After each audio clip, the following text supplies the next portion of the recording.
Baru 11 ya. Waalaikumsalam warahmatullahi wabarakatuh. Bismillahirrahmanirrahim. Alhamdulillahirabbil alamin. Wa bihi nasta'in. Wassalatu wassalamu ala khatamil anbiya wal mursalin wa ala alihi wa ashabihi ajmain, amma ba'd. Saya ingin mengenal yang belum kenal ya. Yang pertama, Mas Joko Susilo. Mas Joko Susilo dari mana? Di Solo aja, Ustadz. Dulu alumni S1-nya mana? S1-nya Teknologi Pertanian sama Saimus. Saimus Tarbiyah. Iya, Ustadz. Terus pertanian di mana pertaniannya? Stiper, Jogja. Stiper. Baik. Kemudian Rosyidi Fikri. Mas Rosyidi Fikri dari mana? S1-nya dulu mana?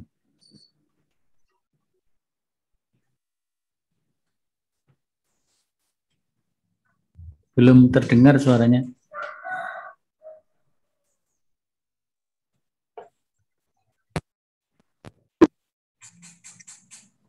Nah, itu sudah. Kalau asal saya dari Sumatera, Jambi. Untuk sekarang saya tinggal di Sragen. S1-nya dari? S1-nya di Unida Gontor. PAI. Mana? Unida Gontor, Sir. Oh, Unida Gontor. Ya. PAI juga? Baik. Muhammad Rizky Sofa Izurrahman. Dari mana? Anak saya dari Semarang, Ustaz. Kabupaten Semarang.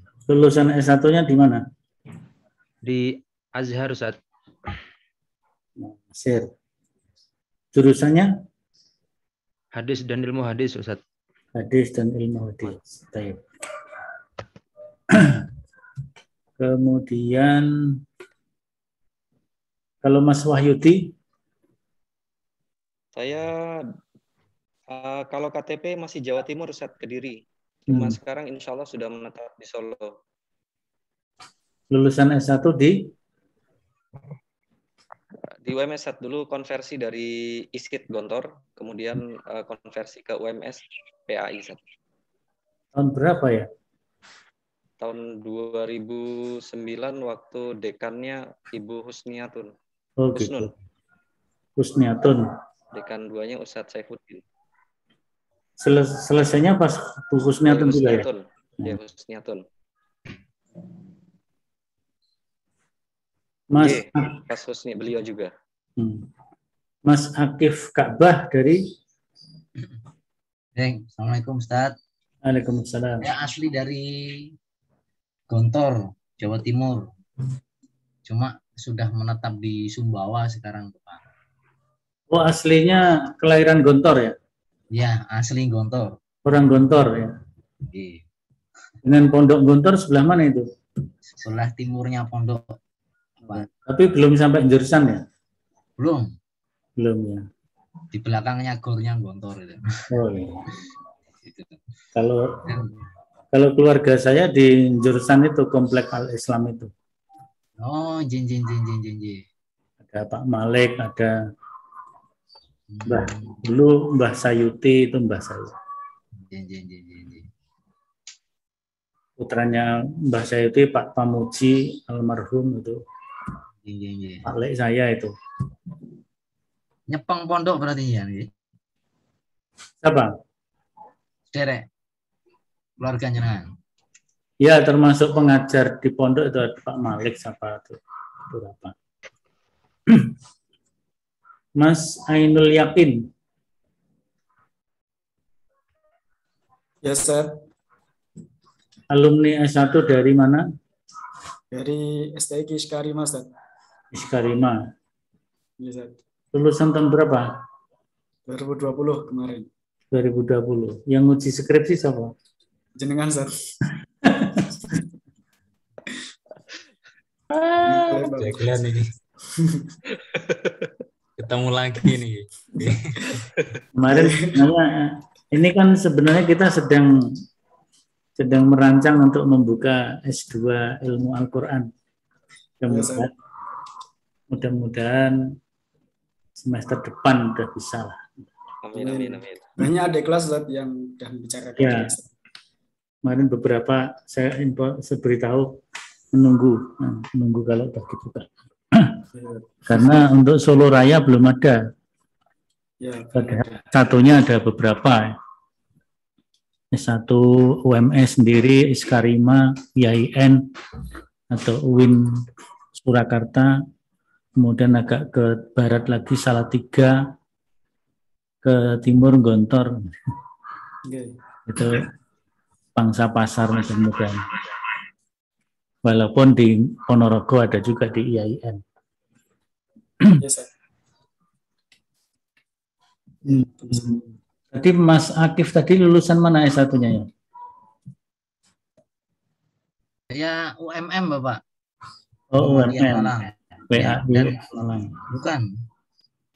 FE Bapak. Saya Fakultas Ekonomi. Oh Fakultas Ekonomi. Jadi nggak linear dengan yang sekarang. Nggak apa-apa, ilmu sekarang nggak harus linear. Malah bagus itu. Estu Dwi Saputro. Dari mana, lulusan mana? Asalnya Jogja, sekarang menetap di Boyolali. Alumni dulu PUTM, Zat. PUTM berarti yang mengambil pendidikannya atau syariahnya? Pendidikannya di pendidikan UMY. UMY, PAI UMY. Hasmi Rafsanjani. Iya Pak, dari Pacitan. Dulu kuliah di Perguruan Tinggi Muhammadiyah Pacitan. Sekarang namanya apa itu? Institut Muhammadiyah Pacitan, INSIMU. INSIMU ya, Institut Muhammadiyah Pacitan gitu. Institut Studi Islam ya? Iya. Ada studi Islamnya nggak? Kurang tahu sekarang. Ya, kayaknya kan tidak hanya tarbiyah saja atau PAI saja. Ada jurusan lain. Ada PG, SD, ada gitu.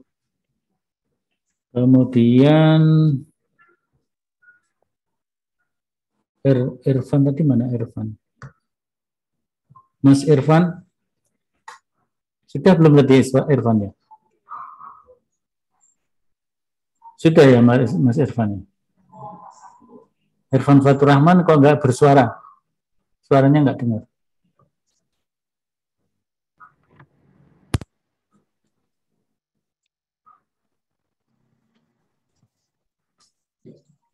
Itu malah di mute itu.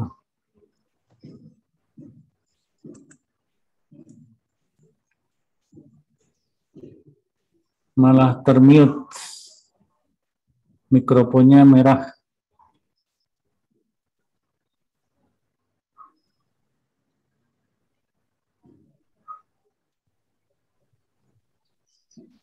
Kok enggak aneh ya? Apa mungkin headsetnya bermasalah mungkin itu kalau tanpa headset. Sinyalnya mungkin, Ustaz. Coba tanpa headset. Tanpa headset. Nah, itu bisa kan ya, tanpa headset.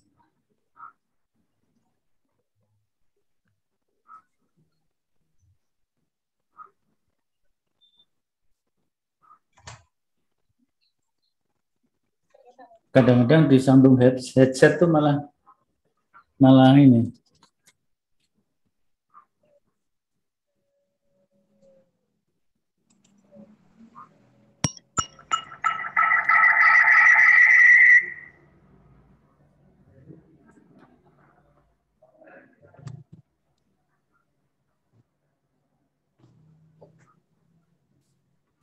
Gimana Mas Irfan? Assalamualaikum. Waalaikumsalam ya. Ada ini teknis nih. Jadi headsetnya rusak tadi. Ini saya lulusan dari STAIN Jakarta, Ustaz. Apa? STAIN Indo Jakarta. Stein? Indo Jakarta. Tahun 2011. Itu singkatan dari apa itu? Sekolah Tinggi Agama Islam Indonesia. Indonesia. Oh, Staindo. Jakarta ya. Asli Bogor, sekarang di Salatiga. Sekarang di Salatiga. Berikutnya Sofhan ya, Sofhan. Iya Ustaz. Nah. Sofhan lulusan dari dan asalnya? Saya lulusan dari Universitas Darussalam Gontor, Ustaz. Oh ya. Asli? Aslinya Gonilan, Ustaz. Oh, malah dekat sini ya. Iya. Baik. Kemudian Agung Wahyu. Iya, Ustaz. Lulusan dari UMS, PAI UMS. Oh, PAI UMS. Asal dari? Aslinya Ngawi, Jawa Timur. Ngawi, Jawa Timur. Kemudian Lut Hafiz Bakhtiar. Iya, Pak. Lulusan dari? Kalau UMS, Pak. PAI. Oke. Aslinya? Magetan, Pak. Magetan. Oke. Baik. Solahuddin sudah belum tadi? Solahuddin? Salahuddin belum. Ya, monggo. Iya Pak, ya Pak. Ya, lulusan UI Mataram. Umar. NTB. Universitas Muhammadiyah Mataram? Enggak, UIN, Universitas Islam Negeri Mataram. Oh, UIN Mataram. Ya. Ya, betul. PAI juga? Saya PBA, Pak. Oh, PBA. Ya. Berikutnya Zulfadli. Iya, Ustaz. Saya Sulawesi, Ustaz. Sulawesi ya. Tetangganya Hasram itu ya? Saya Sulawesi Selatan, Ustaz. Makassar, Ustaz. Sulawesi Selatan. Nafi Umi Atmaja. Oke, Ustaz. Mbak Nafi itu asalnya dari mana? Saya dari Boyolali, Ustaz. Oh, Boyolali. Oke. Baik. Kalau lulusannya kan UMS ya. Oke. Kalau Hasram Sulawesi Barat lulusan UMS. Ya semuanya. Yang belum siapa ini? Sudah semua ya kelihatannya ya. Insya Allah sudah set. Teman-teman sudah join di ini belum? Terus kita di psikologi. Belum, Ustaz. Saya masih bermasalah di email, Ustaz. Kalau email salah satu masalah, cara ganti email yang lain aja. Kayaknya pernah mendaftar, cuma lupa passwordnya. Nah itu, kalau lupa password dan berkali-kali nggak bisa, udah buat baru aja. Iya, Ustaz. Buat akun baru. Siap. Ini kalau kita lihat yang sudah join,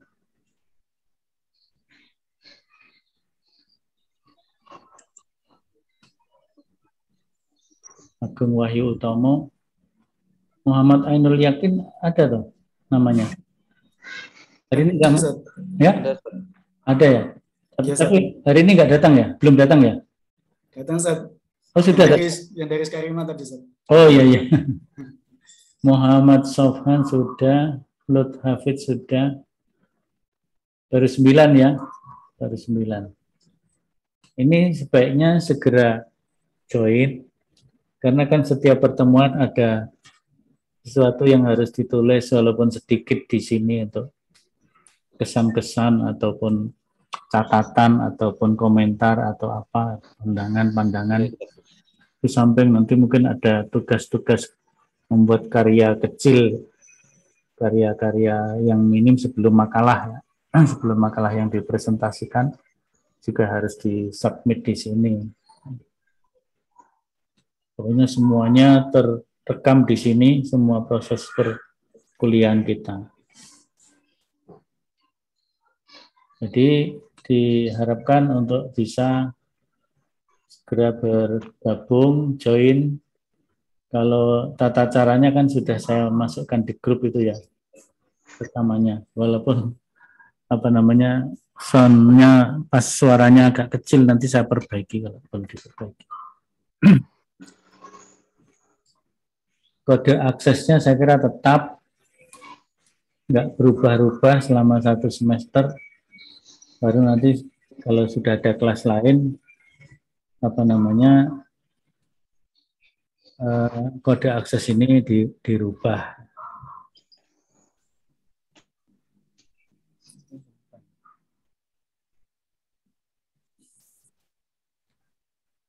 Baik, kita akan memulai mata kuliah kita ini in Islamic Worldview.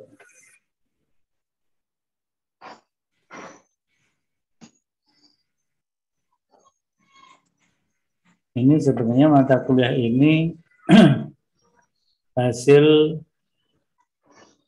tim, ya, hasil karya tim atau pembicaraan tim, musyawarah akademik ya, tim yang waktu itu ada kerjasama UMS, kemudian Ibnu Khaldun Bogor dan Unida Gontor, tapi memang tidak kerjasama kelembagaan, hanya orang-orangnya. Dari Solo UMS, saya sama Ustadz Mu'in almarhum, kemudian dari Gontor Ustadz Hamid Fahmi Zarkasi, dari Unida Ibnu Khaldun Ustadz Adian Husaini, kemudian ditambah beberapa yang lain seperti Ustadz Admin Armas, kemudian Henry Solahuddin, ada lagi Nirwan Syafrin. Itu tim yang menggodok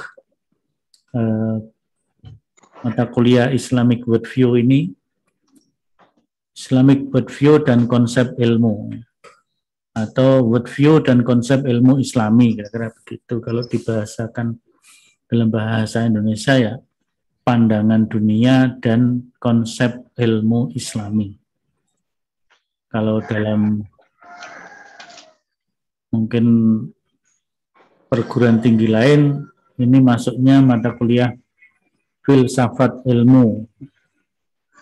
Tapi teman-teman di dalam penyusun tim ini, kita tidak menggunakan filsafat ilmu, tapi lebih kepada konsep ilmu.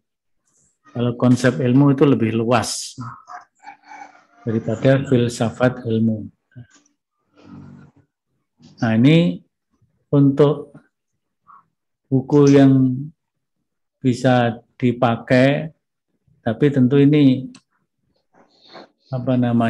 bisa diperdalam kitab-kitab yang lain ya, buku-buku yang lain.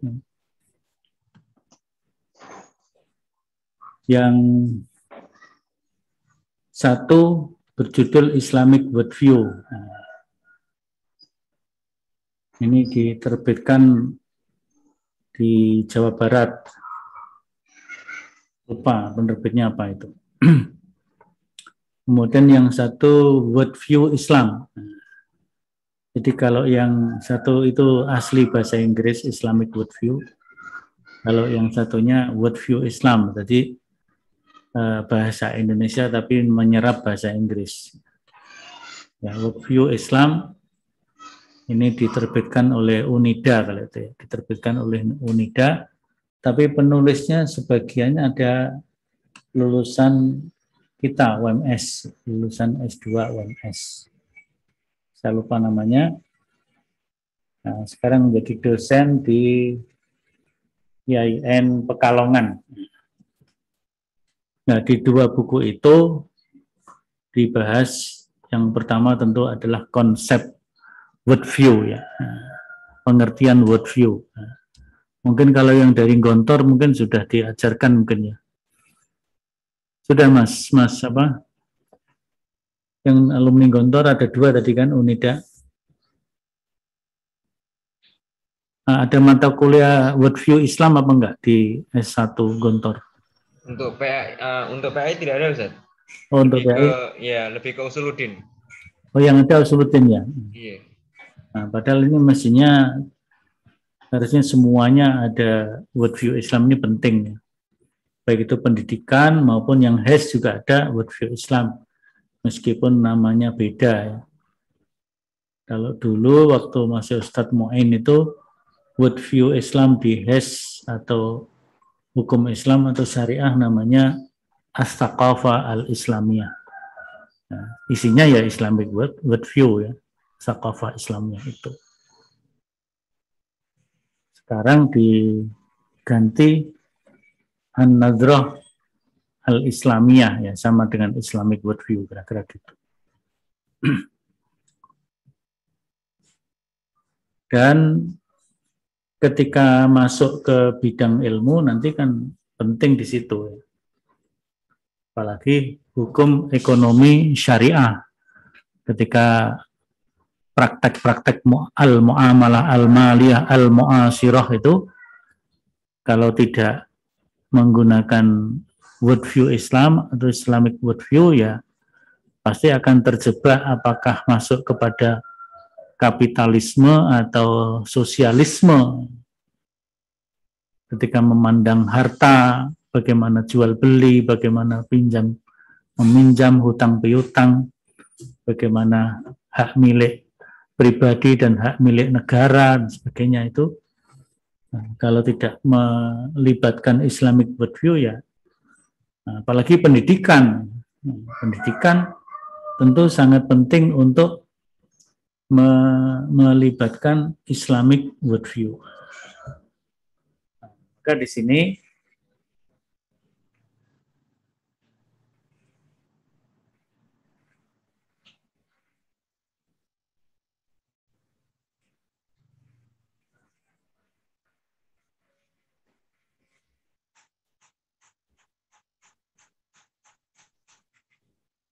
ini saya merujuk dari ya workshop bersama Pak Adian Husaini, Pak Hamid Fahmi ya, karena kita dulu kan ada pertemuan berkala ya untuk menggodok ini.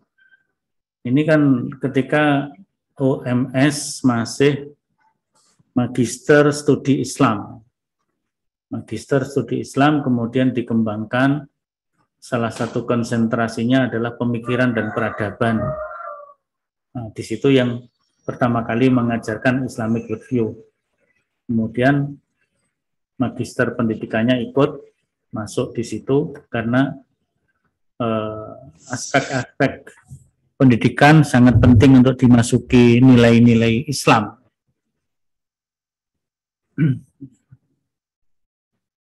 Jadi secara umum worldview itu artinya pandangan hidup atau tadi pandangan dunia. Bisa juga filsafat hidup atau prinsip hidup. Nah, maka nanti ada yang menggunakan istilah al-mabda, al-manhaj, apalagi tatawur al-islami dan sebagainya. Nah, setiap kepercayaan bangsa, peradaban, bahkan setiap orang memiliki worldview masing-masing. Itu di buku yang hijau ini ada, di buku yang biru juga ada. Tentang pengertian-pengertian atau pemahaman tentang konsep worldview. Ya. Mafhum fi kalimati worldview. Ya. Itu ada kajian-kajiannya di situ di baik di buku yang hijau maupun di buku yang biru. Nah, maka worldview yang dimiliki oleh satu komunitas sangat dipengaruhi oleh faktor-faktor pembentuknya. Baik itu sistem kepercayaan, kebudayaan, agama, filsafat, tata nilai sosial, dan sebagainya. Jadi kadang-kadang memahami agama dipengaruhi oleh sistem budaya, tata nilai sosial. Nah, dulu misalnya ada pikiran dari Pak Munawir Sazali, reaktualisasi ajaran Islam. Kemudian beliau punya gagasan, punya pikiran, dan itu dikemukakan. Misalnya masyarakat Solo, yang beliau lihat adalah pasar klewernya. Di pasar klewer itu yang bekerja kan kebanyakan perempuan. Yang jual batik, jual apa, makanan. Klewer itu, kalau Anda masuk klewer, yang kerja di klewer itu mayoritas perempuan. Yang laki-laki paling minimal sekali. Ya. Dari situlah kemudian Pak Munawir mengemukakan gagasan itu perlu direaktualisasi dalam memahami Islam. Islam yang tertuang di dalam Al-Quran itu kan berangkat dari tata nilai dan budaya Arab. Yang pikirnya begitu. Sehingga di dalam Al-Quran tentang waris itu lizzakari mislu hazil unsayain, itu karena memang dominasi tata budaya dan tata nilai di Arab seperti itu, sehingga Al-Quran melakukan apa istilahnya penetapan afirmasi, melakukan afirmasi budaya, sehingga dalam hukum waris, warisan laki-laki 2 kali daripada warisan perempuan. Perempuan setengahnya, karena tata nilai budayanya seperti ini. Ini kalau dibawa ke klewer tidak cocok. Kalau dibawa ke klewer tidak cocok. Jadi Islam harus direaktualisasi. Nah ini pandangan-pandangan seperti itu dipengaruhi oleh worldview tadi ya. Nah, beliau orang Jawa asli Klaten, ya, mungkin terus merenung-renung seperti itu pikirannya. Tapi pernah waktu itu dikemukakan di forum di UMS yang menghadirkan para pimpinan Muhammadiyah, termasuk teman-teman Pak Munawir waktu kecil ya, pada datang dari Klaten. Dulu Pak Munawir itu sekolahnya kan di Madrasah Mambaul Ulum Surakarta yang di sampingnya Pasar Klewer.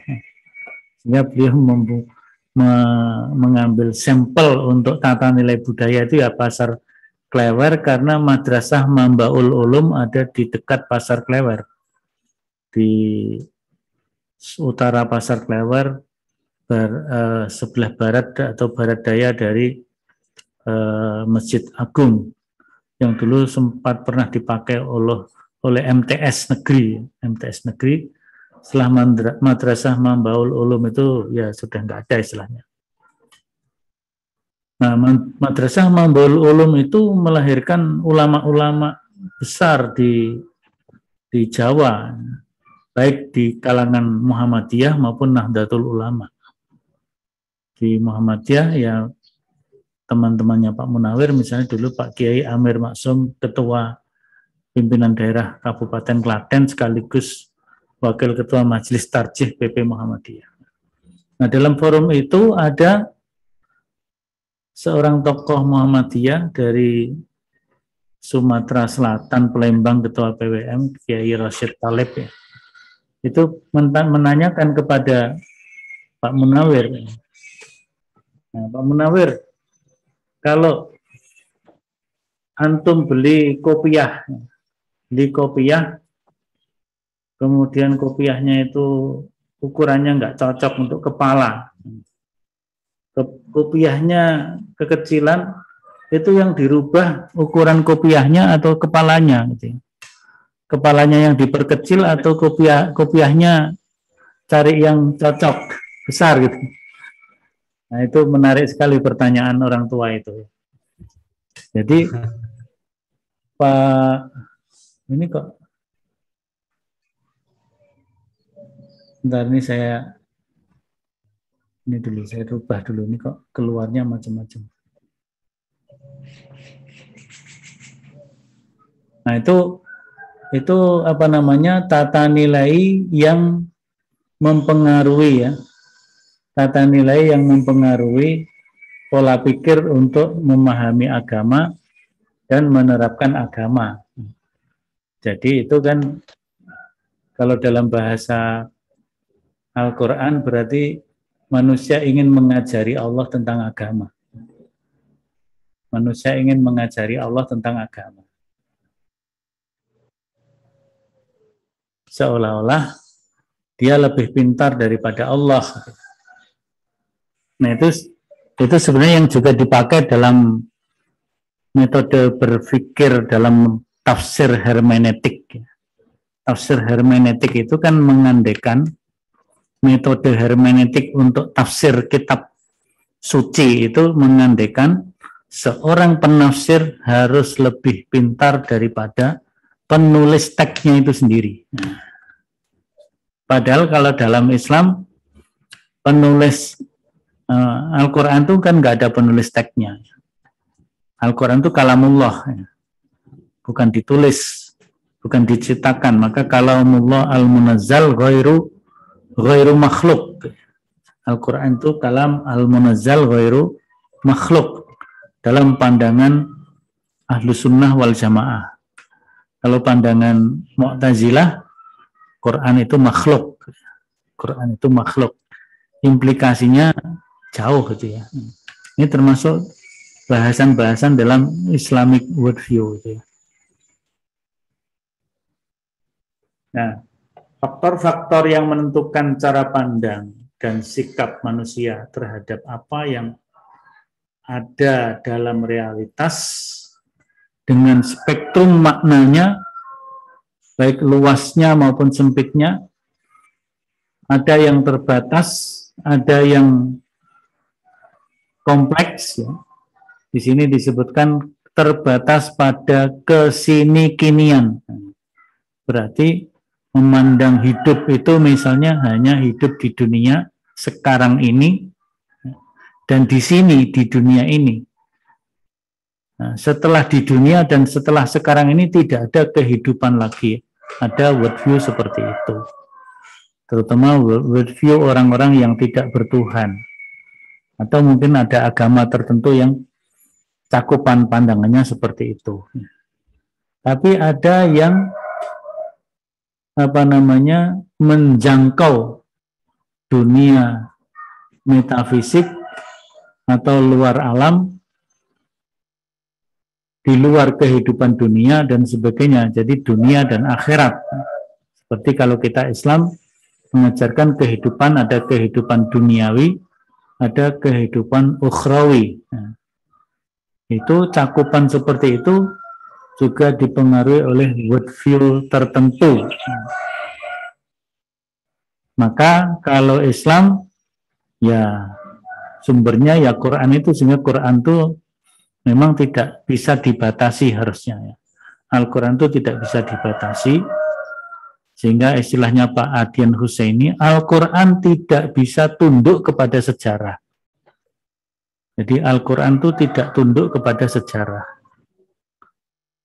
Ya artinya kan kalau dulu Pak Amin Abdullah itu membuat sebuah buku judulnya Studi Islam Normativitas atau Historisitas. Kemudian beliau memisahkan atau memilahkan di dalam Islam itu ada aspek normatifnya, ada aspek historisnya. Tapi itu menurut Pak Adian Husaini, pemikiran seperti itu kelihatannya ada benarnya, tapi juga banyak kekeliruannya, banyak kesalahannya. Nanti Islam normatif dengan Islam historis itu sama apa enggak? Padahal Islam itu ya satu. Perkara orang belum bisa menunaikan Islam dengan utuh itu lain masalah. Jadi jangan kemudian orang yang belum bisa menunaikan Islam secara utuh kemudian ya itulah Islam. Islam itu ya seperti itu. Kemudian Islam itu macam-macam. Islam itu warna-warni.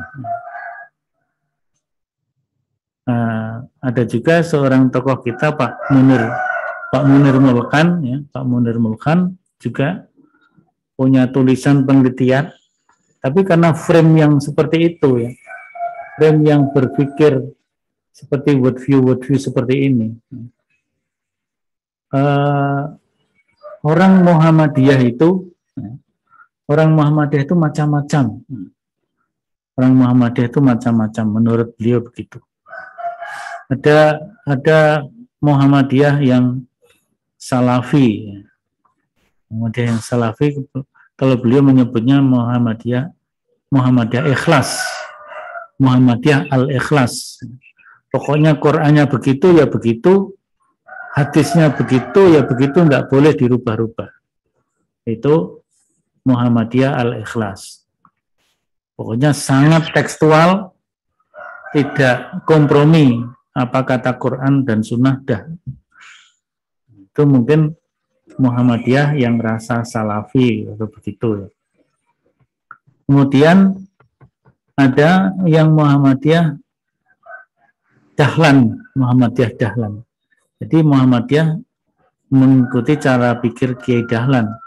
Kiai Dahlan itu prinsipnya pemurnian, memang pemurnian ar-ruju ilal Quran wa sunnah, tetapi memberikan ruang toleransi kepada pihak lain dan memberikan ruang berpikir ijtihadi, berpikir dengan berbasis kepada usul fiqih dan sebagainya, sehingga kalau kita lihat dalam fatwa-fatwa tarjih di masa pandemi ini, ya Muhammadiyah sangat lentur ketika menghadapi pandemi ini. Misalnya sholat berjamaah softnya berjarak itu diterima oleh Muhammadiyah dan difatwakan. Ada pihak-pihak tertentu yang nggak sepakat. Namanya sholat berjamaah ya sawu sufufakum wa tarasu. Luruskan barisanmu dan rapatkan. Nah, Muhammadiyah memang itu prinsipnya begitu. Kalau dalam kondisi normal ya lurus rapat. Tapi karena pandemi ini penularan racun COVID, virus COVID itu sangat ganas, perlu menjaga jarak, social atau physical distancing, ya berdasarkan fikih, ya darul mafasid muqaddamun ala jalbil masalih, ya soft rapat itu maslahatnya adalah menjaga agama, menjaga sunnah, bagus. Tapi menjaga hidup dari kecelakaan kematian itu adalah kewajiban, bukan sekedar sunnah. Sehingga yang wajib harus didahulukan, yang menghindari bahaya harus didahulukan. Al-aham, takdimul aham minal muhim, dan seterusnya itu. Akhirnya ya sholat dengan soft berjarak dibolehkan, seperti menutup wajah dengan masker dan sebagainya. Nah itu bisa word view, tetapi kan kalau ini kan perubahan aplikasi hukum karena sebab-sebab tertentu didasarkan kepada kaidah-kaidah yang itu kaidahnya juga memenuhi standar Islamic worldview, terlepas dari perbedaan ketika orang menerapkannya. Ada yang letterlek, ya. Tadi Muhammadiyah Ikhlas letterlek, Muhammadiyah Dahlan pemurnian tetapi ada rasionalisasi, ada toleransi. Kemudian ada lagi Muno Muhammadiyah tapi NU. Jadi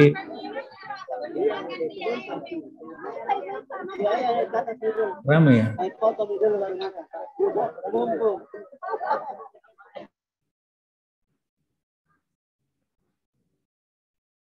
Apa namanya?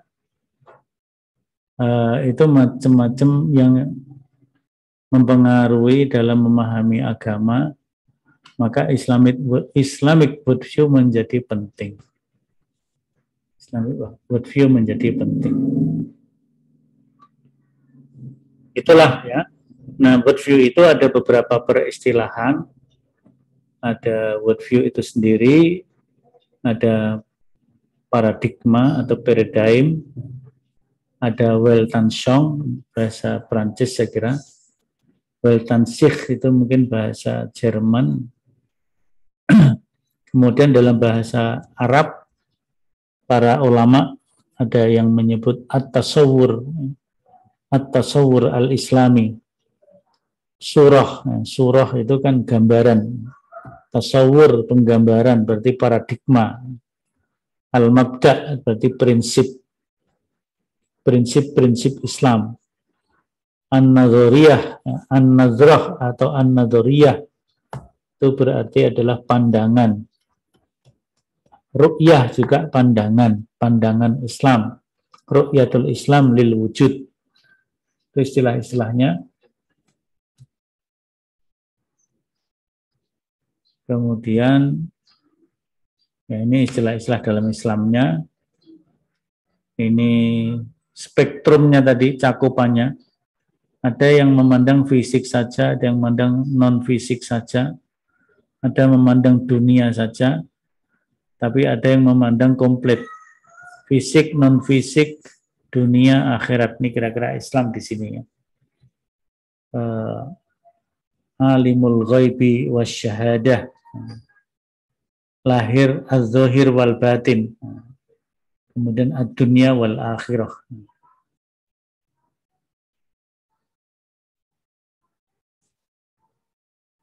Nah ini apa namanya kajian-kajian konseptual oleh para ahli. Pertama ini salah seorang ahli perbandingan agama. Ada saya dulu S1-nya perbandingan agama, cukup mengenal karya-karya dari Ninian Smart. Nah, Ninian Smart juga menulis buku tentang worldview. Worldview Cross-Cultural Exploration of Human Belief. Nah, beliau memberikan makna, definisi, kepercayaan, perasaan, dan apa-apa yang terdapat dalam pikiran orang yang berfungsi sebagai motor bagi keberlangsungan dan perubahan sosial moral. Jadi worldview itu tidak hanya pemikiran tapi juga perasaan-perasaan yang kemudian mempengaruhi kehidupan, menjadi motor perubahan, motor keberlangsungan, baik itu yang bersifat sosial maupun moral. Kemudian ada Thomas Wall, beliau juga memberikan definisi tentang worldview, sistem kepercayaan dasar. Itulah maka kemudian di dunia barat dengan sistem budaya dan kepercayaan barat membedakan antara seks dan gender. Seks dan gender dibedakan maknanya secara konseptual ya untuk kepentingan mereka tentunya. Untuk kepentingan mereka,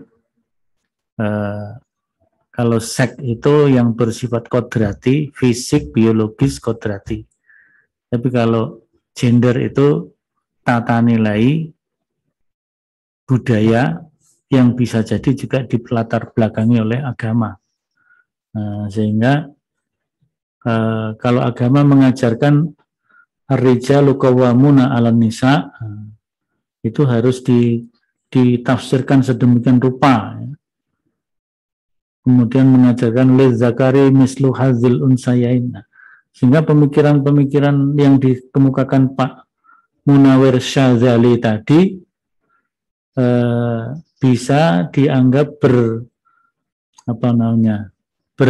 berjalan seiring dengan pemikiran-pemikiran ala sekuleris Barat ini ya, yang merubah agama, ataupun kalau relativisme, pluralisme, kemudian penerapan agama harus disesuaikan dengan kondisi sosial budayanya. Hingga lizzakari mislu hazil unsayain itu ya cocok untuk inna anzalnahu Qur'anan Arabian. Tapi kalau inna anzalnahu Qur'anan Indonesian ya tidak cocok. Nah, sehingga ada yang mengatakan harusnya kalau di Indonesia ya tidak anzalnahu Qur'anan Arabian, tapi anzalnahu Qur'anan Indonesian. Nah, sehingga tata nilai budaya Indonesia ya dimasukkan dalam tata nilai Islam Indonesia. Maka kemudian ada Islam Nusantara yang itu dikritik banyak oleh Pak Hamid Fahmi Zarkasi, kekacauan pemikiran Islam Nusantara. Ada tokoh yang lain dari Turki, ini tokoh Muslim sebenarnya, tapi tidak dimasukkan secara khusus ya, karena mungkin definisinya sifatnya umum. Tapi ini sebenarnya pemikiran tokoh Islam ya, Pak Al-Parslan, gurunya Pak Hamid Fahmi Zarkasi. Nah, disebutkan di sini asas bagi setiap perilaku manusia termasuk aktivitas ilmiah. Ada aktivitas ilmu dan teknologi. Kalau kita membaca bukunya Pak Prof. Dr. Agus Purwanto, ada ayat-ayat semesta, ada nalar ayat-ayat semesta. Di sana beliau menggambarkan sebuah bentuk mobil. Sebuah bentuk mobil, maka kenapa mobil seperti itu? Sedangkan kereta kuda bentuknya lain lagi. Karena aktivitas ilmiah dan juga aktivitas teknologi, teknologi pembuatan mobil, teknologi pembuatan kereta kuda, itu dipengaruhi oleh worldview tertentu. Dipengaruhi oleh worldview tertentu. Sehingga bentuk mobil harus seperti ini. Nanti mobil yang dari Eropa bentuknya seperti itu, mobil yang dari Jepang, Korea seperti itu, yang dari Amerika lain lagi. Gitu. Nah, itu semuanya membawa worldview, sehingga worldview itu mempengaruhi aktivitas ilmiah, termasuk di dalam membuat model sebuah alat tertentu. Setiap aktivitas manusia akhirnya dapat dilacak pandangan hidupnya. Jadi kereta kuda seperti itu karena pandangan hidupnya berbeda kalau melihat model bentuk mobil dan sebagainya. Nah, dari 3 definisi yang dikemukakan, baik Ninian Smart, Thomas Wall, maupun Al-Parslan, ini worldview adalah ada 3 ini. Motor perubahan, asas pemahaman realitas, asas bagi aktivitas ilmiah. Kemudian di sini ada istilah perubahan paradigma, paradigm shift, atau Weltanschauung revolution. Jadi kadang-kadang worldview itu terjadi perubahan-perubahan. Paradigma menyediakan konsep nilai, standar-standar, dan metodologi. Ini kembali ke perubahan atau Weltanschauung revolution, paradigma shift paradigm. Itu bisa kita lihat sekarang ini, shift paradigm dalam pendidikan. Sekarang kalau ada siswa dihukum oleh guru. Kalau pada masa-masa dulu, katakanlah waktu saya kecil, kalau ada murid dihukum oleh guru, kemudian setelah ditelusur memang muridnya itu yang salah, guru memberi hukuman dan tidak sekedar menghukum tapi dalam rangka mendidik, maka orang tua yang datang karena dipanggil oleh sekolah dan sebagainya, orang tua justru mendukung guru yang menghukum. Karena tahu anaknya salah. Tapi sekarang berbeda. Ini sudah terjadi shift paradigm ya, atau Weltanschauung Revolution. Guru menghukum anak muridnya, orang tua datang melabrak. Orang tua datang melabrak, bahkan melaporkan ke polisi. Akhirnya anak-anak itu ya merasa benar, walaupun posisinya salah, tapi merasa benar karena dibela oleh orang tua. Tapi akhirnya apa produk pendidikannya ya? Jadi orang-orang yang tidak tahu moralitas tuh. Nah itu, ini nanti terkait dengan Islamisasi pendidikan. Nah sekarang definisi oleh kaum muslimin juga ada beberapa ya. Al-Maududi, kemudian Atif Zain, kemudian Syed Qutb. Ini semuanya sudah ada di psikologi ya, nanti bisa dibaca. Tidak usah dibaca semua lah ya. Dan apa namanya, perkuliahan by Zoom ini kalau mencapai lebih dari 2 jam itu terlalu mencapekkan ya, baik yang bicara maupun yang mendengarkan, karena sama-sama memandang layar. Sama-sama memandang layar itu tidak bagus untuk kesehatan mata kalau terlalu panjang. Maka nanti walaupun jatah perkuliahan dalam satu pertemuan itu adalah 60 kali 2 kali 240 menit atau 4 jam. Maka mungkin kita memakainya mungkin cukup 2 jam atau lebih sedikit gitu ya. Nanti selebihnya tertulis. Selebihnya ada dialog tertulis. Maka lewat psikologi itulah komunikasi kita. Komunikasi kita lewat psikologi, termasuk nanti ketika diskusi tematik. Diskusi tematik itu mungkin kita pakai 2 jam, paling 2 jam setengah paling panjang untuk presentasi makalah. Mungkin setiap pertemuan, ini kalau 17 atau 18 orang, setiap pertemuan bisa 4 makalah gitu ya. 4 makalah ini udah panjang banget itu. Tapi kan harus diringkas makalahnya sesingkat-singkatnya. Jadi mungkin makalahnya kalau 4 orang ya per makalah 15 menit. 15 menit kali 4 sudah 1 jam. Nah nanti yang 1 jam untuk diskusi. Diskusi live by Zoom. Diskusi live by Zoom. Selebihnya nanti diskusi tertulis. Diskusi tertulis. Oleh karena itu, ketika ada yang menjadi pemakalah, masing-masing orang harus sudah siap dengan minimal 1 pertanyaan. Jadi menulis pertanyaan itu ditulis.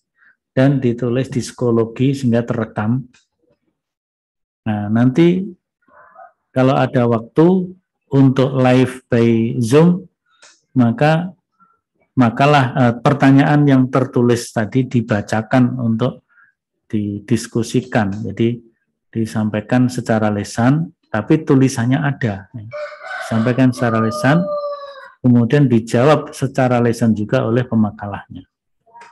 Nah, sisanya mungkin yang live by Zoom itu paling bisa 4 orang atau 5 orang saja.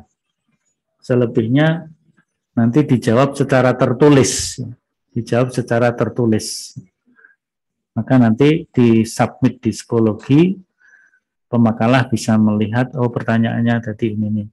Pertanyaan Amir Hamzah ini, pertanyaan Irfan ini, nah, itu yang tadi belum sempat disampaikan secara lisan.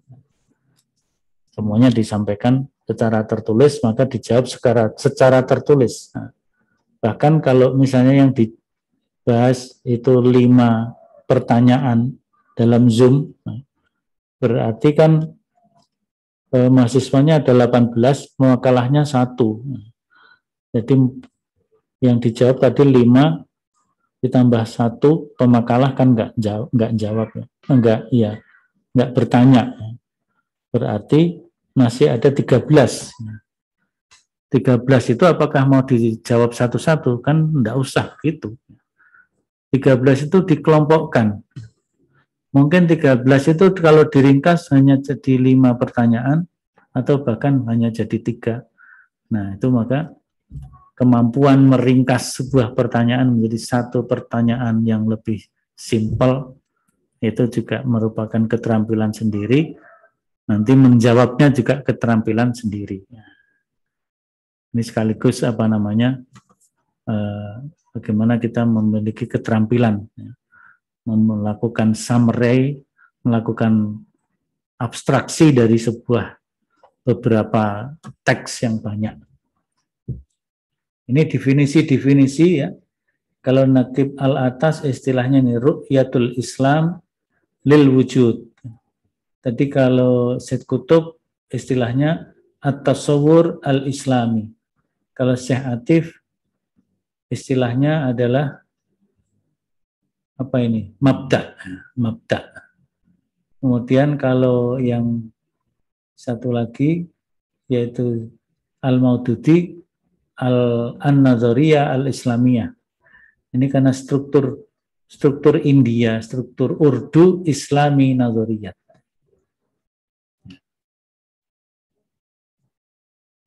Ini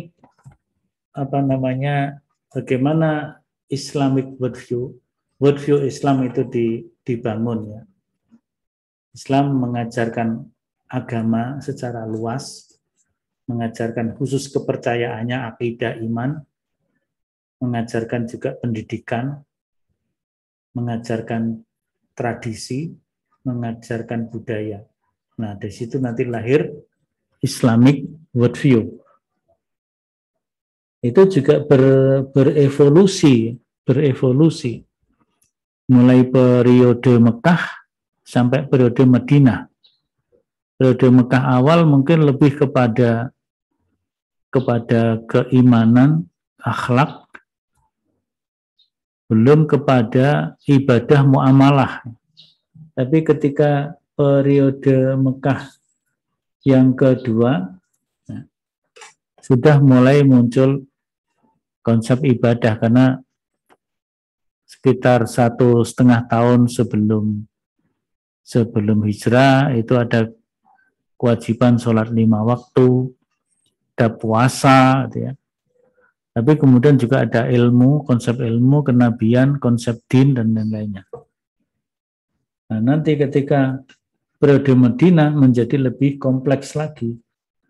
Konsep daulah, konsep negara, maka Nabi membangun negara Madinah. Nah, itu saya kira hal-hal penting ya. Ini kalau dilihat bagaimana para pemikir Barat dibanding dengan pemikir Islam, ya.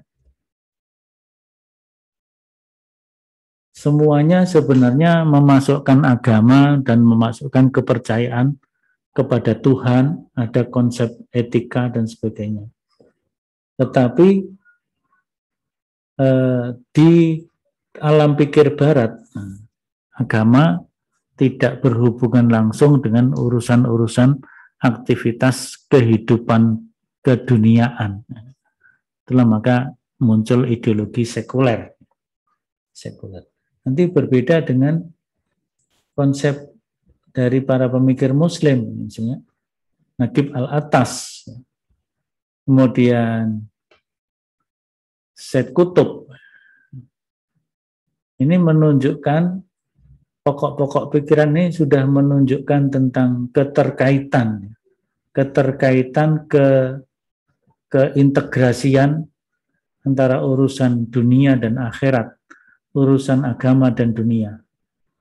Bersumber dari Tuhan, sabat, syumul, tawazun, ijabiyah, waqi'iyah, tauhid. Berbeda dengan yang di sini, sekedar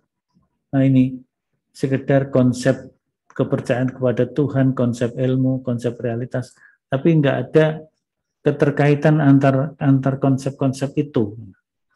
Sehingga kepercayaan kepada Tuhan beda dengan konsep ilmu dan realitas, bahkan juga dengan etikanya berbeda. Kalau dalam Islam kan akhlak itu sangat menjadi bagian penting. Innama bu'istu liutammima makarimal akhlak. Di samping Nabi diperintahkan mengajarkan yu'allimul kitab wal hikmah, Nabi juga mengajarkan bagaimana ibadah, dan itu menjadi satu kesatuan. Memang ada antum a'lamu bi umuri dunyakum, tetapi kan misalnya dalam urusan-urusan dunia yang lain, agama juga menuntunkan, misalnya wa halallahul bai'a wa harrama riba, sementara orang-orang yang lain mengatakan innamal bai'u mislur riba. Itu worldview dalam bidang ekonomi, nanti masuk ke hukum ekonomi syariah. Nanti dalam pendidikan seperti apa, monggo nanti ya.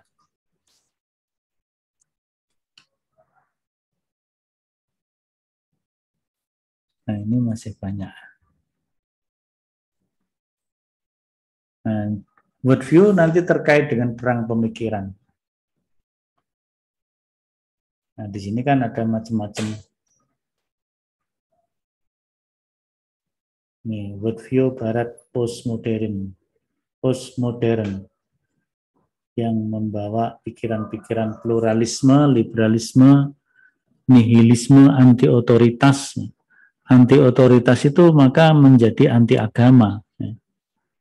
Karena agama dipandang terlalu memiliki otoritas, bahkan membelenggu. Yang itu tidak dimaui oleh worldview Barat postmodern. Nah, ini mempengaruhi pemikiran Islam. Disinilah yang kenapa kita membahas worldview Islam itu, supaya di dalam menghasilkan pemikiran-pemikiran dalam memahami Islam tidak terpengaruhi oleh ini pemikiran-pemikiran worldview yang tidak sejalan dengan Islam. Nah, itu.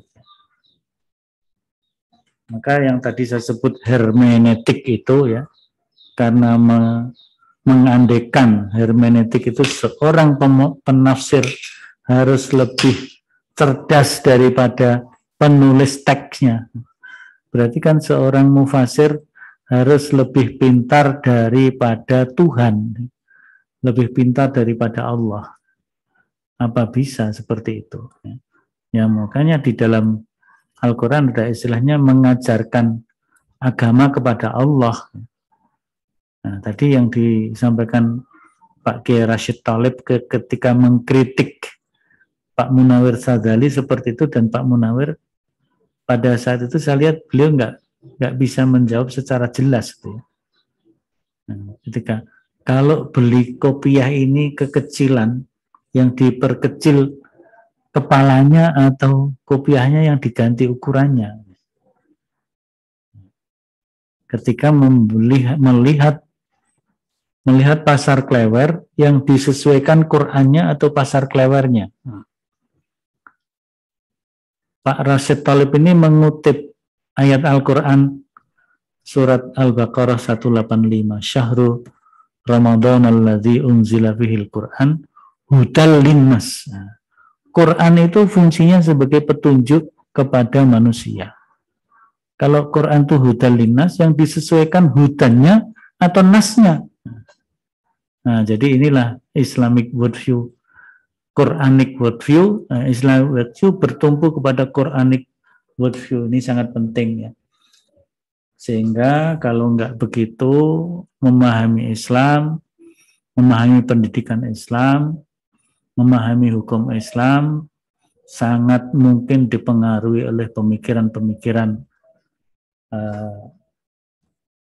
rasionalisme yang terlalu jauh, sekularisme, liberalisme, pluralisme, relativisme.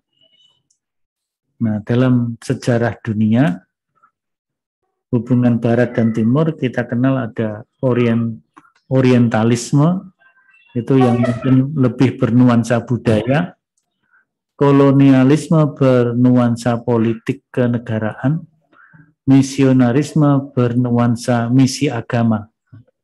Tapi ketiga-tiganya ini memiliki dalam waktu-waktu tertentu mereka kolonialisme, orientalisme, misionarisme itu bisa bersatu melawan yang berbeda. Katakanlah orientalisme kan orang Barat mengkaji Timur. Kolonialisme orang Barat menjajah Timur. Misionarisme pemeluk-pemeluk agama Barat ingin mendominasi terhadap pemeluk agama Timur. Maka mereka bersatu. Yang ini kan semuanya mengarah kepada penindasan-penindasan. Orientalisme penindasan dalam bidang budaya dan pemikiran. Kolonialisme menindas ekonomi dan politik.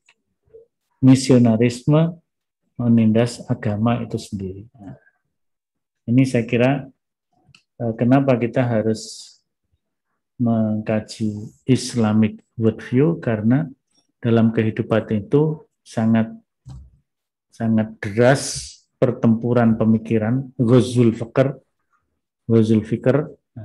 yang kalau kita tidak kuat menghadapinya, ya kita menjadi korban dari ghazul fikr. Akhirnya pemahaman Islam kita menjadi pemahaman Islam yang salah, yang keliru, yang tidak membawa kepada keimanan dan ketakwaan kepada Allah.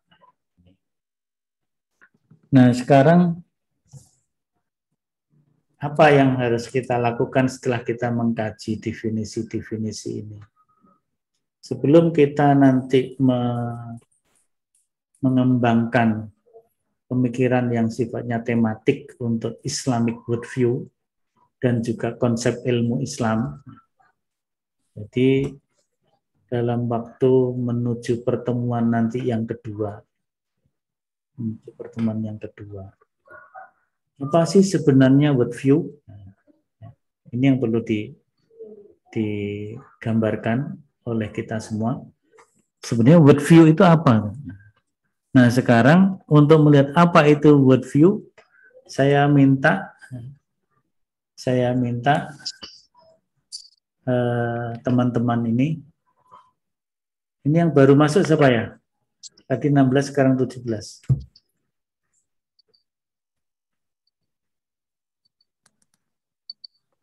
Jadi kurang tahu kan?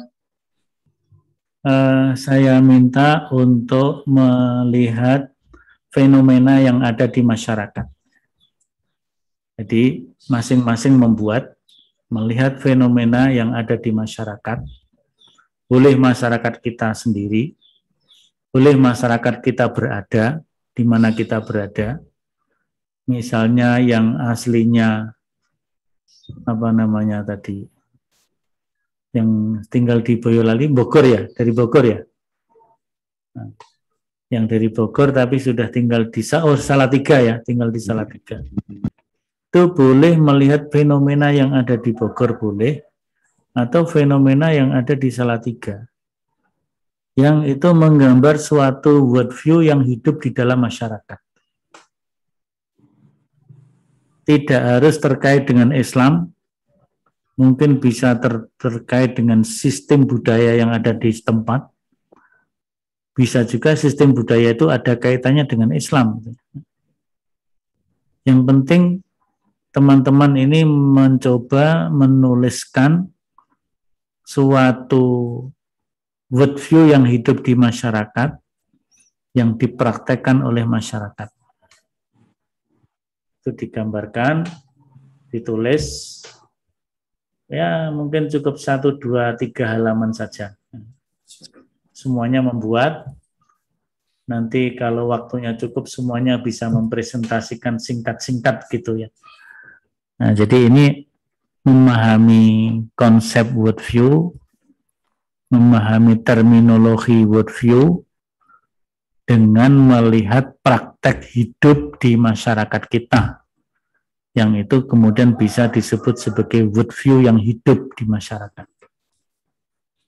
Bisa jadi worldview itu sejalan dengan Islam, bisa jadi worldview itu bertentangan dengan Islam, bisa jadi.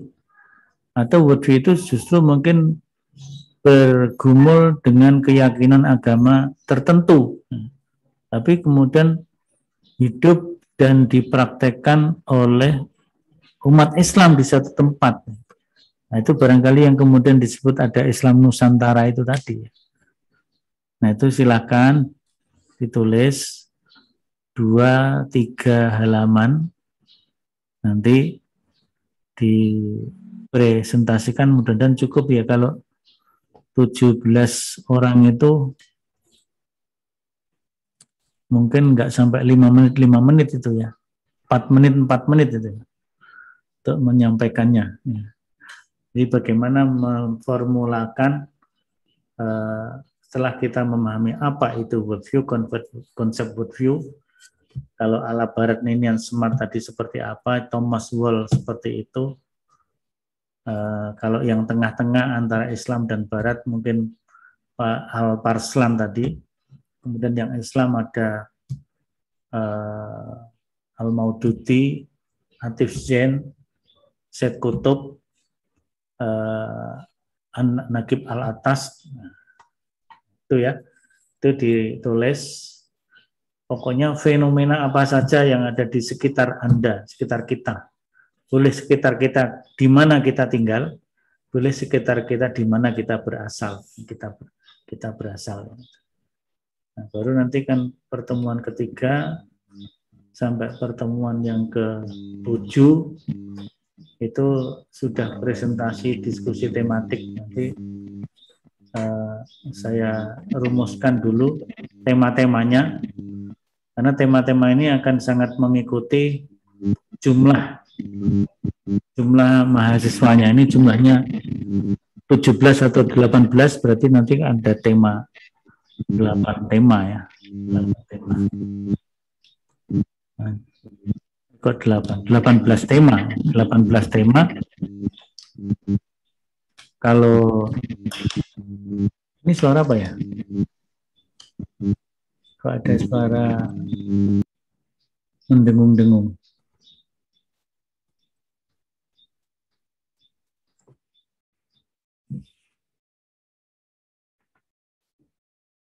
Oh ya, yang izin sholat silahkan. Ada yang izin sholat ya silahkan, karena ini waktunya beda-beda antara satu daerah dengan yang lain. Jadi itu teks yang PPT-nya sudah ada di psikologi, nanti silahkan dibaca dan kemudian dikomentari. Nah, kemudian adalah berikutnya saudara menulis tadi 1, 2, 3 halaman tentang fenomena yang bisa digambarkan sebagai worldview yang hidup di masyarakat. Itu terlepas dari sejalan atau tidak sejalan dengan Islam, boleh juga diberi catatan. Boleh juga diberi catatan terkait dengan Islamic worldview. Kita sudah mulai mempraktekkan di situ ya, karena level S2 itu kan tatbik, di samping tatwir tapi juga tatbik. Nah, jadi kenapa Islam with worldview? Kemarin di pembekalan orientasi mahasiswa disampaikan enggak paradigma studi Islam yang dikembangkan di kita ini. ada paradigma taksil, taswir,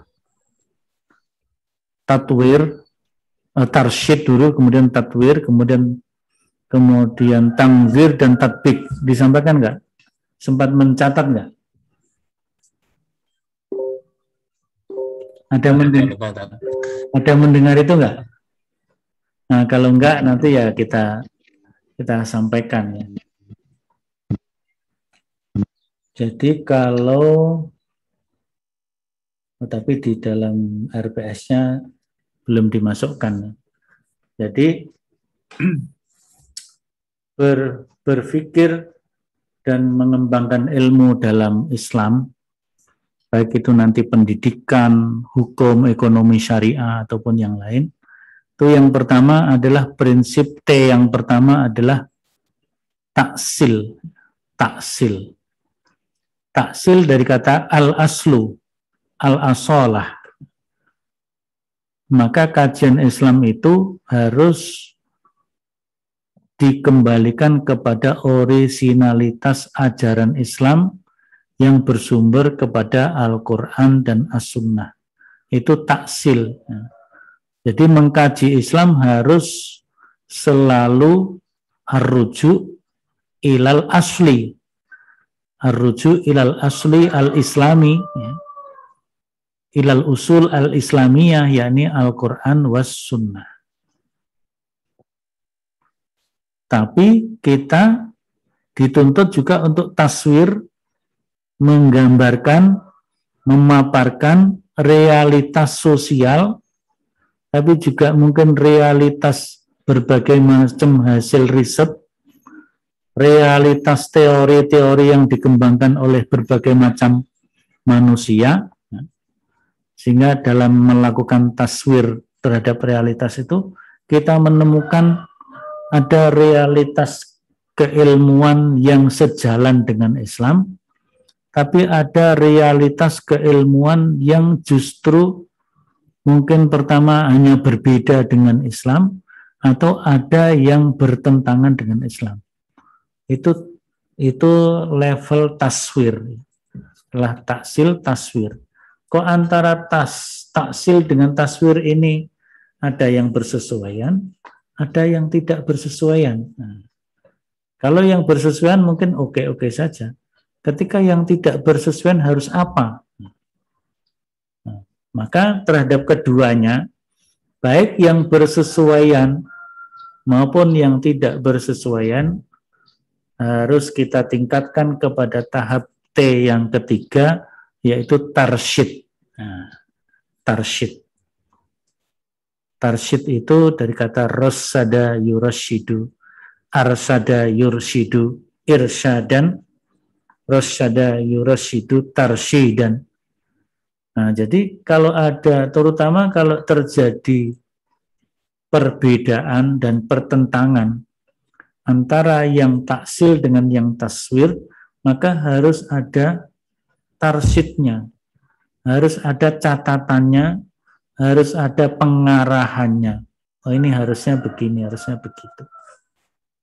Nah, karena banyak sekali riset-riset Islam, riset-riset tentang budaya Islam, tentang pendidikan Islam, judulnya pendidikan Islam, judulnya budaya Islam, tetapi hanya mentaswir saja, hanya melakukan deskripsi permasalahan yang ada, tapi tidak diberi jalan keluar secara Islam. Nah, itu namanya tarsyid.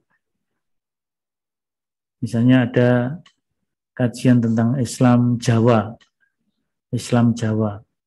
Kemudian di Islam Jawa itu ada tradisi bersih desa yang disebut rasulan. Nah, itu dianggap sebagai Islam yang hidup, the living Islam. Nah, dianggap sebagai the living Islam. Sehingga orang kemudian yang menjadi salah paham, dikira itu Islam, padahal itu bukan Islam. Bahkan di dalam studi Al-Quran, ada yang disebut dengan the living Quran.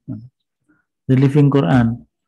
Padahal kalau diteliti betul praktek yang ada di masyarakat yang dikatakan sebagai the living Quran itu justru praktek-praktek yang bertentangan dengan Al-Quran, meskipun mungkin yang dibaca Al-Quran, tetapi prakteknya justru bertentangan dengan nilai Quran. Nah itu mestinya tidak bisa disebut sebagai the living Quran. Karena the living Quran itu Quran yang hidup. Quran yang hidup itu ya betul-betul nilai Quran itu yang harus dihidupkan dalam masyarakat. Nah, sehingga paradigma berpikir dalam studi living Quran itu terjadi kesalahan persepsi, ya. Salah persepsi. Tapi itu yang terjadi dan itu salah kaprah. Salah kaprah. Seolah-olah yang namanya living Quran itu ya pokoknya bagaimana masyarakat Islam mempraktekkan Al-Quran terlepas dari prakteknya salah atau benar. Yang penting bagaimana masyarakat mempraktekkan Al-Quran benar atau salah, itu yang disebut sebagai the living Quran. Nah, nanti kalau saudara menjelaskan fenomena worldview yang hidup di masyarakat, kemudian saudara mencoba membaca literatur hasil penelitian di jurnal-jurnal ilmiah, maka akan banyak ditemukan itu. Banyak ditemukan, dianggap itu the living Islam. The living Islam. Padahal itu bertentangan dengan Islam. Ya, akhirnya the living Islamnya, the living Islam ala Islam Nusantara. Islam Nusantara. Ya, itu tugas untuk pertemuan lagi kan 2 minggu lagi ya, 2 minggu lagi. Tapi tugas yang dekat hari ini sampai nanti malam itu di situ ada ta'arufnya ya. Tadi ta'aruf lisan nanti ditulis. Kemudian apa yang diketahui tentang worldview dan bagaimana seharusnya melakukan studi Islam dengan Islamic worldview, terutama dalam bidang pendidikan. Itu kan kalau di psikologi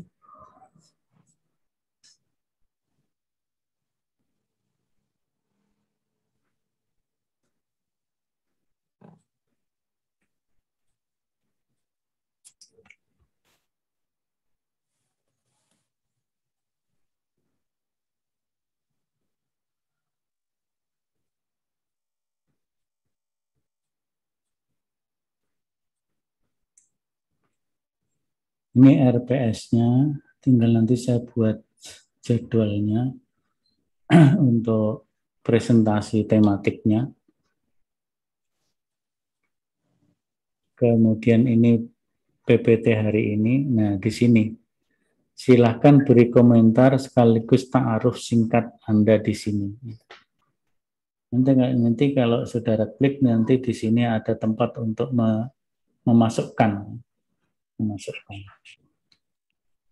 Maka hari ini harus sudah join kelas gitu ya. Harus sudah join kelas.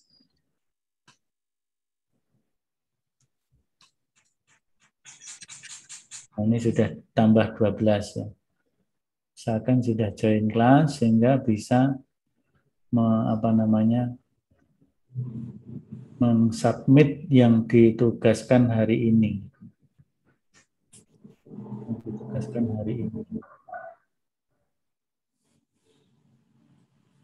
Sedangkan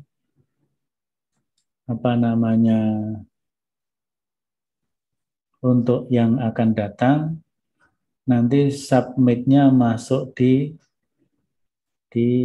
pertemuan kedua. Ini kan baru pertemuan 1. Masuk di pertemuan kedua. Sudah mensubmit tadi yang 1 sampai 3 halaman tentang fenomena worldview yang hidup di masyarakat. Fenomena worldview yang hidup di masyarakat. Nah, Nah, kalau presensinya ini tinggal diklik saja. Kalau diklik, nanti tinggal memasukkan ini nama. Nah, sekarang ya tetap sesinya sesi 1-2 ya. Tetap sesi 1-2. Nanti tinggal dicentang. Kemudian ada tanda tangan di sini. Ya. Kalau laptopnya touchscreen, bisa pakai tangan.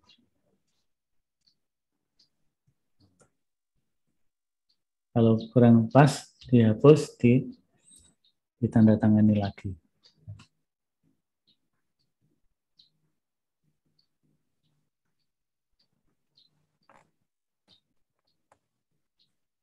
Diulangi lagi.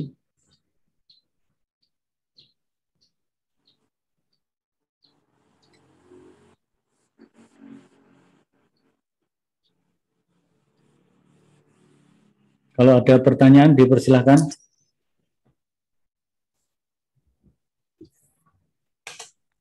Ya Ustaz, Jazakallah Ustaz. Iya. Ustaz. Izin bertanya. Sebenarnya tadi yang saya tanyakan, Ustaz sudah menyinggung dulu. Itu masalah bersih desa tadi, Ustaz. Ya. Bulan, apakah itu bisa disebut kategori word view juga itu? Iya, apa namanya? Bersih desa sebuah aktivitas. Tetapi ada cara pandang dalam melihat aktivitas itu yang hidup di masyarakat. Jadi di situ ada sistem kepercayaannya, sistem budayanya. Pokoknya ada cara pandang. Cara pandang itu kan paradigm tadi, paradigma. Jadi di situ apa namanya?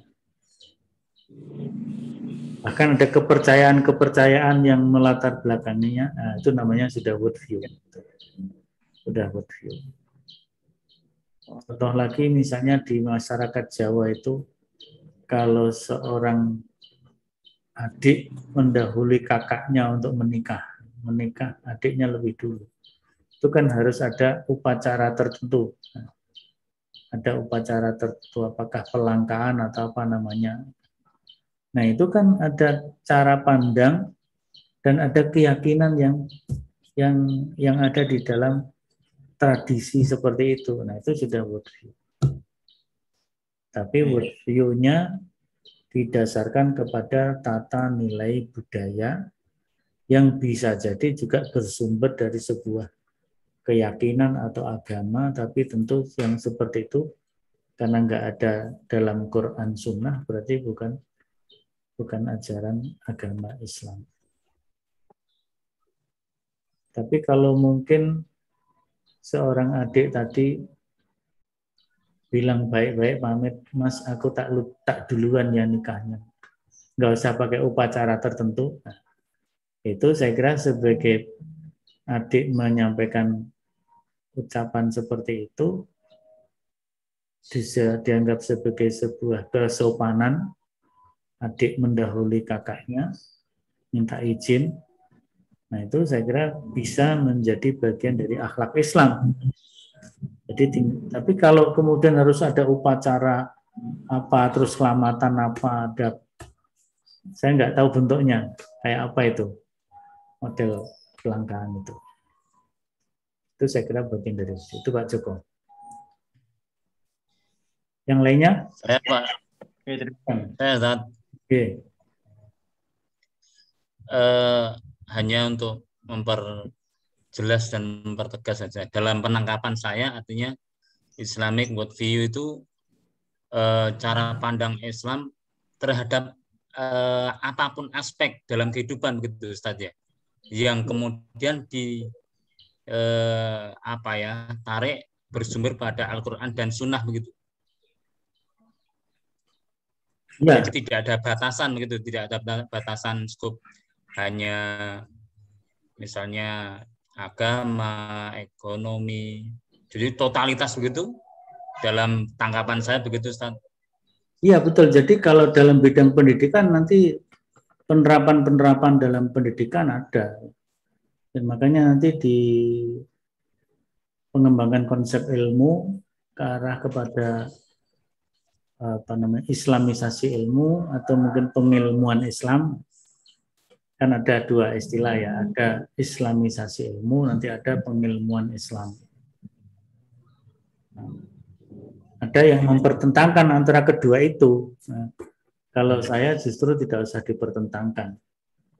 Pak Kunto menggunakan istilah pengilmuan Islam, Naqib Alatas, Ismail Faruqi menggunakan pengislamisasi ilmu. Nah itu nanti akan kita lihat bagaimana pengilmuan Islam dan islamisasi ilmu itu dalam konteks melihat pendidikan secara umum, kemudian lebih khusus nanti dalam penyusunan kurikulum. Kalau untuk sekolah agama itu bagaimana agar mempelajari agama, mempelajari Quran Sunnah, mempelajari fikih, mempelajari akhlak, akidah, itu sejalan dengan prinsip-prinsip Islam. Karena ternyata kajian Quran pun, kajiannya sudah Quran Sunnah, tapi tidak menggunakan cara pandang Quran Sunnah. Akhirnya hasil kajiannya menyimpang. Tadi ada proses hermeneutik atau apa, macam-macam. Nah itu. Dalam bidang ekonomi, hukum ekonomi syariah, yang kelas hukum ekonomi syariah nanti juga diterapkan. Kita melihat misalnya fatwa Dewan Syariah Nasional tentang berbagai macam akad. Akad itu kan boleh dikatakan transaksi ekonomi. Kemudian kalau dalam bahasa syariah itu akad syariah, yang dari akad itu akan dinilai ini sesuai dengan prinsip syariah yang non-ribawi. Tapi transaksi B tidak sejalan dengan syariah karena mengandung riba. Dalam pinjam-meminjam di koperasi, ya, kita mengelola koperasi, bagaimana koperasi dengan prinsip syariah dan koperasi yang konvensional tidak menerapkan prinsip syariah, mengandung riba atau tidak. Nah, jadi di situ menjadi kajian dalam Islamic worldview. Jadi Islamic worldview memang yang diteropong itu berbagai macam masalah. Tapi teropongnya teropong yang sama, teropong Islam, teropong Quran Sunnah, termasuk untuk meneropong Quran Sunnah itu sendiri. Jadi teropong Quran Sunnah untuk meneropong Quran Sunnah. Karena ada orang yang mengkaji Quran Sunnah tapi tidak menggunakan teropong Quran Sunnah. Misalnya dalam kaidah tafsirnya, metode tafsirnya, kemudian menggunakan hermeneutik. Hermeneutik itu dipakai oleh studi teks-teks kitab suci di agama Kristen, karena kitab suci agama Kristen atau yang disebut dengan Bible itu dicurigai, dipercaya bahwa teksnya itu sudah mengalami perubahan-perubahan dan banyak versi teksnya itu. Karena mengalami perubahan dan banyak versi, maka perlu uji sahih dari teks itu. Nah, uji sahih merupakan salah satu tugas hermeneutik. Menguji teksnya itu asli apa enggak. Itu tugas hermeneutik. Belum lagi tadi ditambah, penafsir harus lebih pintar daripada pembuat kitab tafsirnya. Ya. Pembuat kitab yang ditafsirkan. Nah, itu lebih ini lagi. Ya. Itu berarti mengkaji Quran tidak menggunakan teropong Quran Sunnah. Itu Mas Hamid. Jadi yang diteropong ya berbagai macam masalah. Nah, maka nanti di bagian pertama mungkin berapa topik pertama ya. Pokoknya separuh topik pertama itu Islamic worldview yang mencakup dari berbagai masalah tadi. Tapi bagian yang kedua Islamic worldview yang fokus kepada konsep ilmu. Dan lebih khusus lagi nanti kepada praktek ilmu dalam bidang pendidikan. Itu. Di tempat saya sudah. Silakan satu lagi atau dua. Boleh. Ada yang mau tanya lagi?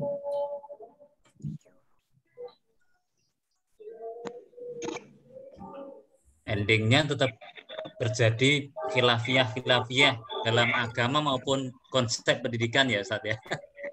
Ya, apa namanya? Ketika kita memandang khilafiyah nanti, ya, ketika memandang khilafiyah itu akan bisa kita lihat khilafiyah ini khilafiyah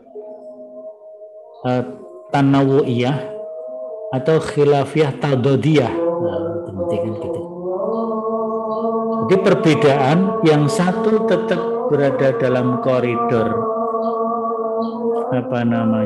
koridor pandangan Islam katakanlah. Ya. Maka di situ kalau masing-masing walaupun hasilnya agak beda, tapi berangkat dari pijakan prinsip yang sama, maka itu boleh dikata khilafiyah tanawu'iyah. Khilafiyah tanawu'iyah itu keragaman saja. Keragaman tapi masing-masing dianggap tidak menyimpang, dianggap benar dan tidak menyimpang. Itu namanya khilafiyah tanawu'iyah. Tapi ada khilafiyah tadodiyah.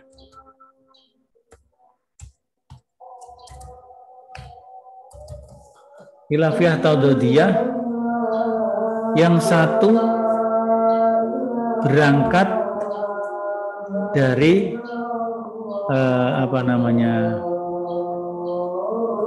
pemikiran dan pandangan yang sejalan dengan pandangan Islam, katakanlah begitu. Sementara yang lain asal, mabda'nya itu asal ya. Nah, maka di situ khilafiyah tapi khilafiyah tadodiyah. Nah, maka kalau dalam pengamalan ibadah itu perbedaan dalam pelaksanaan ibadah ada yang disebut khilafiyah, tapi ada yang disebut bid'ah. Jadi kalau khilafiyah itu sama-sama ada dalilnya dan dalam memahami dalil benar, cuman hasilnya beda. Misalnya membaca doa iftitah, ada yang doanya Allahumma ba'id, ada yang doanya wajjahtu, ada yang doanya subhanakallahumma bihamdika wa tabarakasmuka wa ta'ala jadduka, ada yang doa iftitahnya Allahu akbar kabira walhamdulillahi katsira wa subhanallahi bukratan wa asila. Ada beberapa, itu kan khilafiyah semuanya ada dalilnya, berarti diajarkan oleh Nabi. Ada yang diajarkan oleh Nabi, tapi ada yang dilakukan oleh sahabat, Nabi berkomentar dan Nabi membenarkan. Yaitu doa iftitah yang Allahu Akbar kabiro. Doa iftitah yang Allahu Akbar kabiro itu ketika Nabi sholat berjamaah bersama sahabat, ada salah seorang sahabat yang membaca iftitahnya terdengar oleh Nabi, mungkin dekat dengan Nabi, terdengar Allahu Akbar kabira walhamdulillahi katsira wa subhanallahi bukratan wa asila. Nabi kemudian menoleh ke belakang setelah selesai salam. Tadi yang membaca ini siapa? salah seorang sahabat menjawab, saya ya Rasulullah, saya yang membaca. Rasulullah berkomentar, karena bacaanmu itu pintu langit terbuka. Pintu langit terbuka. Nah, dalam riwayat kemudian disebutkan Umar bin Khattab itu setelah mendengar komentar Nabi terhadap bacaan itu, dia selalu doa iftitahnya Allahu Akbar kabira walhamdulillahi katsira subhanallah bukrata wa asila. Nah, ini apa namanya?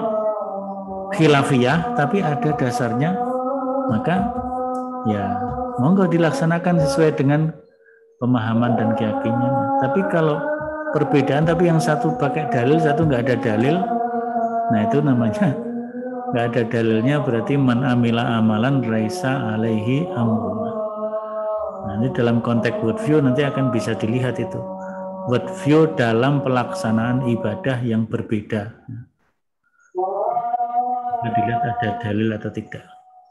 Saya kira itu ya untuk pertemuan hari ini. Tolong nanti presensi diisi, atau mungkin untuk sementara presensi saya muat di ini ya, di grup WA ya, karena ada yang belum join. Kalau untuk submit tugas yang ini, silahkan berikan komentar dan ta'aruf Anda, itu kan bisa sampai nanti malam.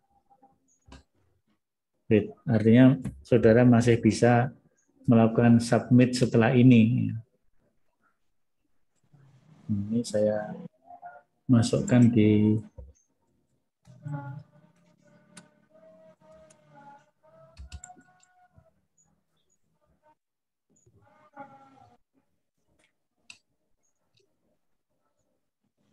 ini, bisa dipakai, diklik di sini. Sudah saya masukkan di grup WA untuk presensi. Ini saya mau potret ini, kalau bisa buka cam semua, bisa enggak? Kemudian nanti salah satu juga screenshot untuk dikirim ke saya. Supaya screenshot versi mahasiswa seperti apa, screenshot versi saya seperti apa. Ini Agung Wahyu belum on cam, diminta bisa on cam semua untuk pengambilan screenshot. Nanti siapa yang mau mewakili mahasiswa untuk screenshot untuk dikirim ke grup saja, dikirim di grup boleh. Agung Wahyu, ketuanya Ustaz. Ya. Kelihatannya Agung Wahyu tadi ketua. Yang ketua itu Agung Wahyu atau Mas Wahyu Prabowo? Wahyu Prabowo, Ustaz. Wahyu Prabowo.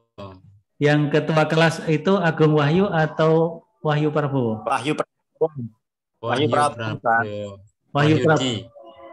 Wahyudi Prabowo ya, yang apa namanya? Yang ketua kelas. Silakan siapa yang screenshot dari sana dikirim ke grup.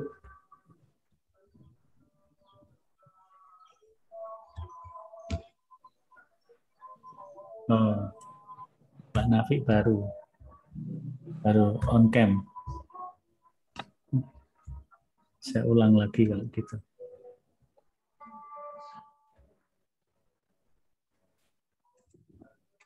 Ya, saya kira cukup untuk pertemuan secara live by Zoom sore ini. Pertemuannya dilanjutkan secara tertulis, yaitu mengisi apa ini? Ta'aruf. Bukan hanya ta'aruf. Berikan komentar dan perkenalan Anda secara singkat. Ya, di situ sampaikan perkenalan biodata, kemudian komentar dan pandangan tentang worldview Islam, Islamic worldview yang Anda pahami. Ini berbeda dengan yang tadi, yang 1 sampai 3 halaman nanti tersendiri. Ini singkat saja, mungkin dua kalimat, 3 kalimat, atau 1 atau 2 alinea gitu untuk menjelaskan yang dipahami sebenarnya Islamic worldview itu perlunya untuk apa, kira-kira gitu. Ya. Baik, saya kira begitu, Bapak-Bapak Ibu semua. Kita cukupkan untuk pertemuan live hari ini. Jadi pertemuannya ada 2, pertemuan live by Zoom dan pertemuan tertulis. Nanti saya tetap memantau, dan pertemuan tertulis itu sebenarnya kan hanya berakhir nanti sampai jam, kalau mulainya jam 1 berarti jam 5 kan selesai. Tapi kita beri waktu sampai jam 10 malam. 10 malam atau jam 11 malam tuh bahkan. Jadi masih bisa. Cuman kalau malam biasanya psikologi itu agak trouble karena mungkin belahan dunia yang lain banyak menggunakan. Karena psikologi itu internasional. Psikologi internasional untuk siang itu mungkin banyak dari Indonesia, Asia, nggak terlalu banyak yang pakai, tapi kalau malam nanti Eropa apa namanya pakai semua. Jadi kadang-kadang ada gangguan, tapi tidak mesti, kadang-kadang lancar-lancar juga. Saya kira begitu, mari kita akhiri dengan kafaratul majlis. Subhanakallah. Subhanakallah wa bihamdika asyhadu an la ilaha illa anta astaghfiruka wa atubu ilaik. Walhamdulillahirabbil alamin. Assalamualaikum warahmatullahi wabarakatuh. Waalaikumsalam warahmatullahi wabarakatuh. Jazilan Ustaz. Barakallah Ustaz. Jazakumullah Ustaz. Wa iyyakum.